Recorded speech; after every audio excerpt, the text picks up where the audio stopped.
इसका recording studio Ekangar सराय।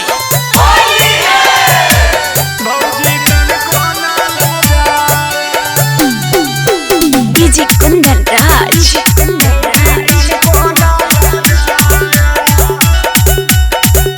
Presented by जिसका फिल्म्स। अरे होलिया में बुतरू जाला माया रे भौजी तन को नाला जाया। होलिया में बुतरू जाला माया रे भौजी तन को नाला जाया।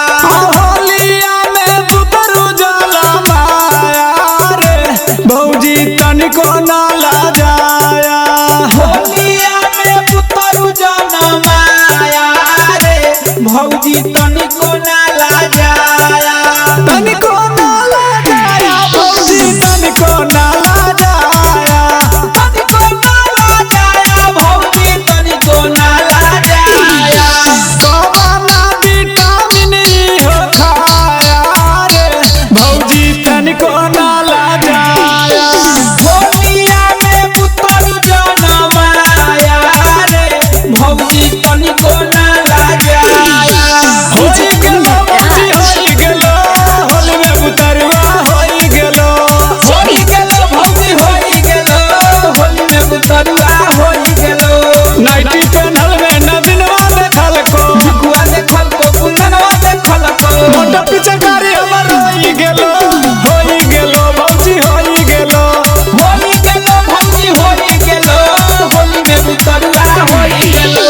हाहू लाड़ा कोर भौजी तोरा रंग लगाइबो। साड़ी में लगाइबो तोरा साया में लगाइबो। ऊपर से लेके नीचे ला पहुंचाइबो। तनिको ना लगाइबो भौजी तनिको ना शरमाइबो। रंजुआ छिनरा निसवाना बताया रे भौजी तनिको नाला जाया। तनिको नाला जाया भौजी तनिको नाला जाया। होलिया में बुतरू जाला माया रे भौजी तनिको नाला जाया।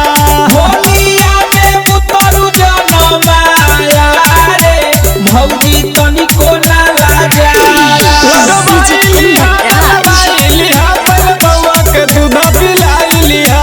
सोना में जाके टुन टुनवा देखल को बिहरिया देखल को परबिनवा देखल को। ओकरा से खूब डलवाई लिहा पर बउआ के दूधा पिलाई लिहा।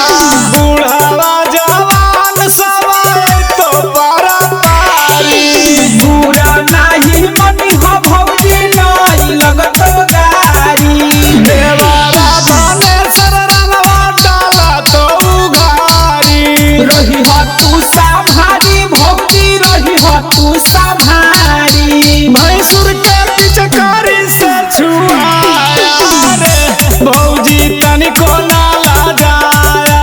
होलिया में बुतरू जाला माया रे भौजी तनिको नाला जाया। होलिया में बुतरू जाला माया रे भौजी तनिको नाला जाया। इसका रिकॉर्डिंग स्टूडियो एकंगर सराय।